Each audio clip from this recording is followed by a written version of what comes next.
needed to hire a part-time office manager a year or so ago, I asked my other part-time office manager, Ainsley, to do a phone screen of the shortlist. We operate in the corporate world and I wanted somebody who would be well-spoken. And we also work a lot with people who can be really upset about their life at work. So I also wanted someone who would sound warm and caring. Then, once Ainsley and I had refined this initial shortlist, I exposed each person to a series of activities that they were probably not expecting. Before the actual interview, they came in for some brief but telling exercises: grammar, punctuation, Excel, Word, PowerPoint, and then finally a role play. I knew that in our small office it would be so important that this person and I gelled, so then I asked in the actual interview some unusual questions that they could not possibly have expected because I wanted to get to know the real person. Now, I promised last episode that I would finally talk about interviews. I've avoided a systematic approach since I started these podcasts last year. I think partly it's such a big topic you could go on forever, but I thought it would be so boring to just begin at the beginning, and I didn't want to just give you information like a lecture, because if there's anything I dread, it's being boring. Yet, I realised on my experience of hiring the office manager that it actually would be helpful to start at the very beginning. So I will.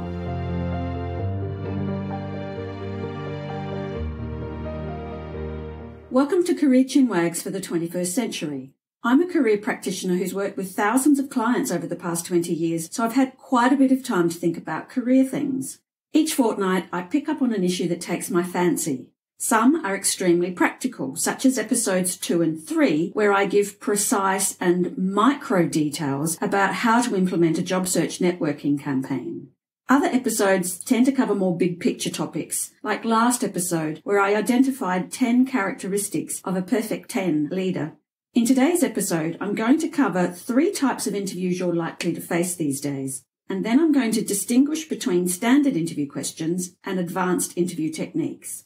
As they say in The Sound of Music, let's start at the very beginning. So here goes. The 3 common types of interviews are telephone screening, in-person screening, and the selection interview.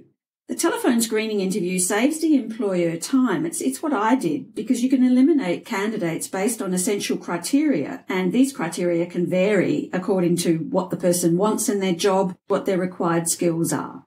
They're usually checking whether you sound like the sort of person who would fit in with the team and the role, and they often want to check your technical capacity. Because these interviews will often occur when you're not expecting them, it's important that your job search records are organised and that you keep them where you can just grab them at a moment's notice. Don't answer when you're out and about. Talk to the person, calmly schedule a new time, and make sure it's as soon as possible because often they're on a roll and they won't call you back if you're not prompt. This is a good reason, I think, to have a dedicated place in your home for your job search. Keep your resume in view as you're talking to the person and refer to it obviously as you need to. When you're on the phone, your voice conveys about 75% of the first impression you make on the person, so it's worth checking what you sound like as soon as you're thinking about applying for a new job. As always, ask someone who's going to tell you the truth in a supportive, problem-solving way. In addition, the actual words become much more important than in a face-to-face interview because, of course, they make up the remaining 25% of the impression you make on this stranger. Aim to sound organised and calm.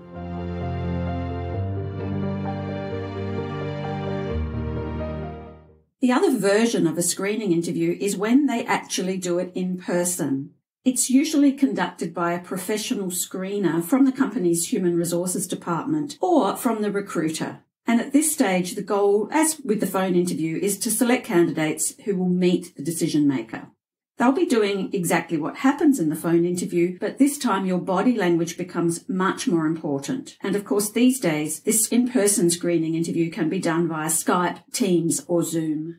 And an important innovation is a pre-recorded interview where they ask you to log on to some software. They have some pre-recorded questions. You usually have a set amount of time to answer each question, and sometimes you'll get 2 or 3 chances, but after that, that's it. And in relation to this, I think it's worth you going back to the podcast I did about Zoom interviews because the same thing would apply. I can remember watching some IT managers' response to one of these interviews, and I was shocked that they just didn't look at the camera lenses I've spoken about before, and all we saw on the panel was this awkward downward glance.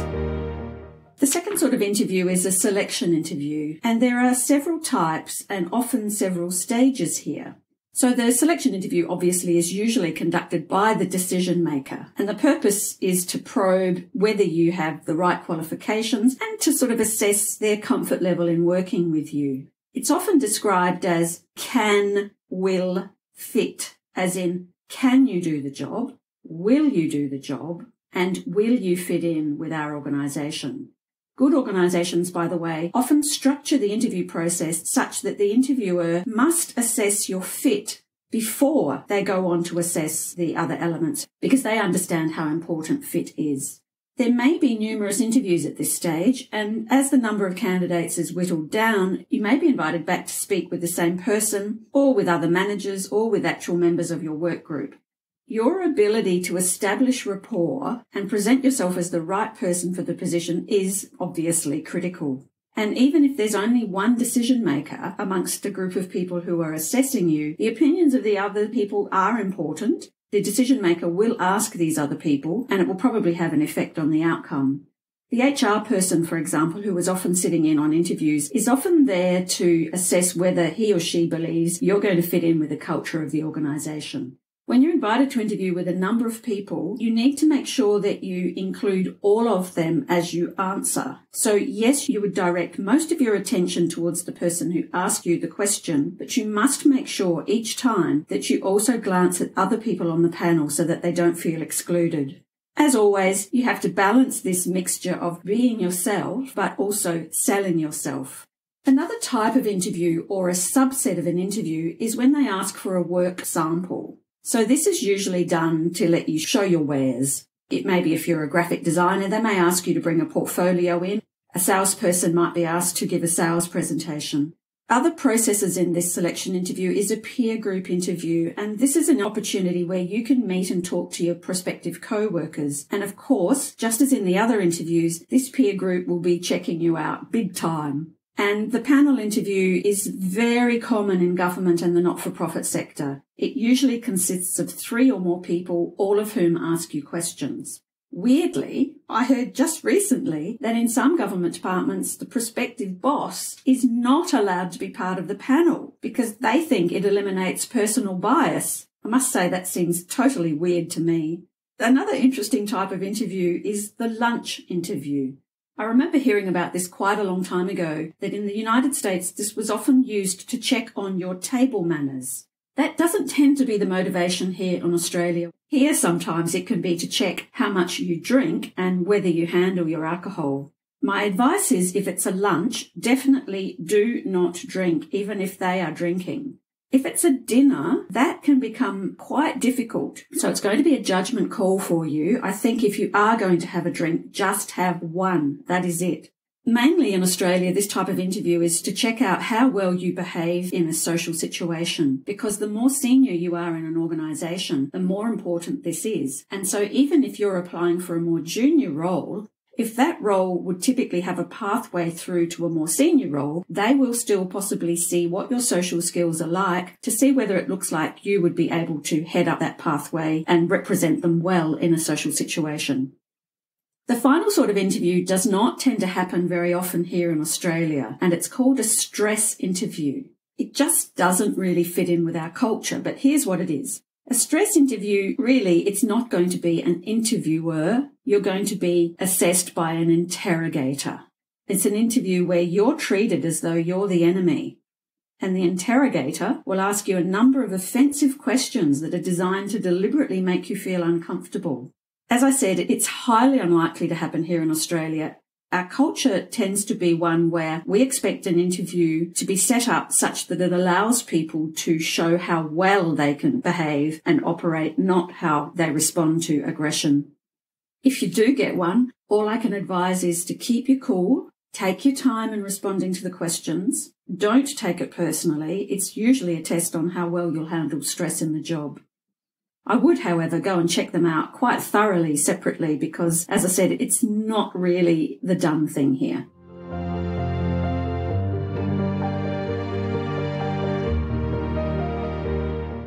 The second part of my podcast today, I want to talk to you about within the interview process, what range can you expect? And there's two clear types. There's people who ask basic questions, and there are people who structure the interview in a more advanced way. I still can't believe how many people ask basic questions like, what are your strengths? What would your boss say about you? Where do you want to be in 5 years' time? Why should we hire you? What's a weakness? I must say it tends to be more amongst the small business part of the market. So if we move on to more advanced types of interviews, what government and corporates really do is they work backwards from the position. They work out first, in order to do this role well, what are the qualities and attributes that the person needs? And then they structure questions and or activities to check whether you have what they're after. So they work backwards. The three main tools that they will use is they will ask situational questions and behavioural questions, and that, by the way, is called behavioural interviewing. And then they will use assessment centres. In a situational question, you'll be asked to give specific examples of where you've demonstrated the particular behaviour or skill that they're after. So they might say something like, tell me about a time when you dealt with an angry customer. Give us an example of a time where you showed leadership. Now, there's a couple of purposes to this style of interviewing. One is a less common reason, but it is a reason, is that they will find out if you are a liar. Because after the initial question and your initial answer, they will ask sub-questions. So they might say, why did you do that? And then you answer. And then they might say, how did the customer respond when you did that? And then you answer. And then they might say, and would you do anything again differently? What would you do differently? And then you answer. So there are many sub-questions after the initial overarching question. And because lying is an act of memory, you may not realise as you're constructing your lie that you've actually contradicted something that you've said earlier on, but the person listening will definitely hear. But the main reason, and certainly in Australia, the main reason of asking this style of question is to drag it out of you, because most Australians are very inarticulate. They go to work, they do their job, and they don't actually analyse why they're good at what they do. And so as an interviewer, if you asked somebody, what are your strengths, and the person felt uncomfortable selling themselves, you might miss out on a really good employee. Whereas if you use situational questions, in theory, you keep asking, you keep drilling down, and you find out, get a better picture of what they're actually like in the workplace. People don't tend to ask as many behavioural questions in an interview as situational questions, so I always find it odd that it's called behavioural interviewing. They're designed to handle hypothetical situations. So typically they might say something like, what would you do if one of the people reporting through to you was running behind on a key project? Or how would you respond to a fellow worker complaining that his boss was harassing him? So they want to get a feel for your workplace philosophy and thinking. But as I said, it's not as common.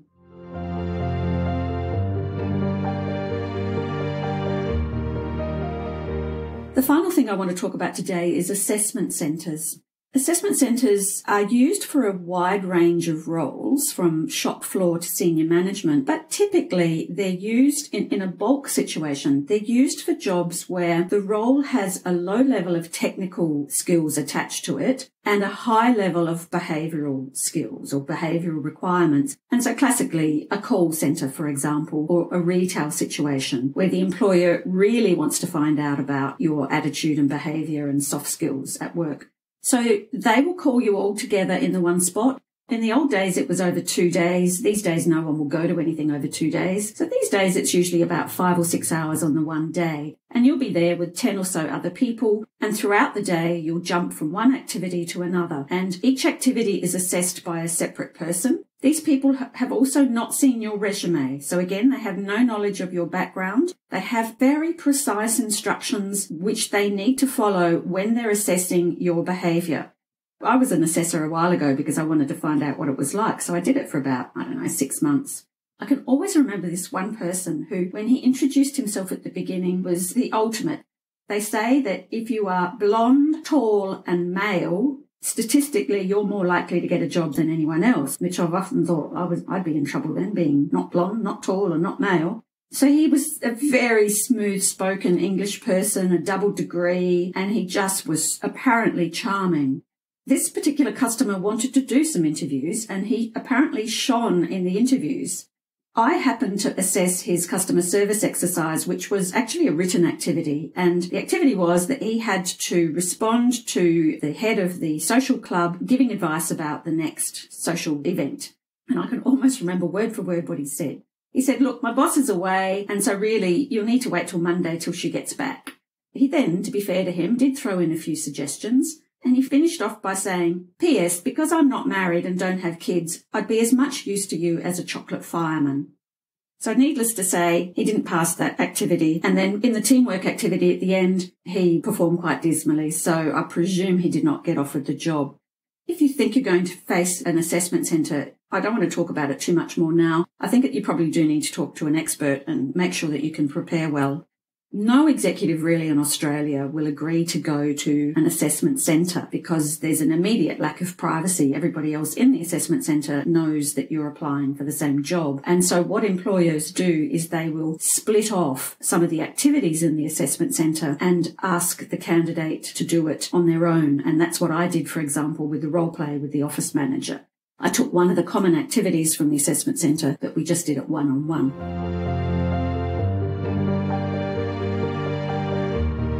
What I've talked about today is really, as I said, a chronological approach, starting with your first interaction, going through to probably the most sophisticated activities you could ever face, which is the assessment centre activities. I think I'd like to take a separate detour. It's worth you really checking out the software for video pre-interviews. There's key software that's used, and they usually allow you to do a little test so that you can prepare beforehand. Because I've just found that my performance in a phone interview falls off quite dramatically. Ironically, I think I'd be better at a video interview than a phone interview. But I think most people, having the thought that they've got to answer in that 30 seconds and that they've only got 3 chances, it affects their performance quite drastically. So as a little detour, I think out of today's podcast, if there's one thing you do, I think it would be to go and check out that software. So I've got through it. I've got through my interviews one-on-one, and I hope that you haven't been too bored. Thanks for listening. As always, I'd love it if you share the podcast or perhaps leave a review. I'm doing a podcast every fortnight, and next episode, I'm going to talk about the next stage of preparing for interviews, which is to master first impressions, to get your body language right and your voice right and your words. Remember, if you want to review what we've talked about, there'll be full show notes on the website. It's www.careerconsult.com.au. And I do a mail out once a fortnight of my content, and it varies between a video, a blog, and an infographic. So if you're interested, either contact the office or you'll find a sign-up form on the website. Let's finish with the hashtag, why not be happy at work?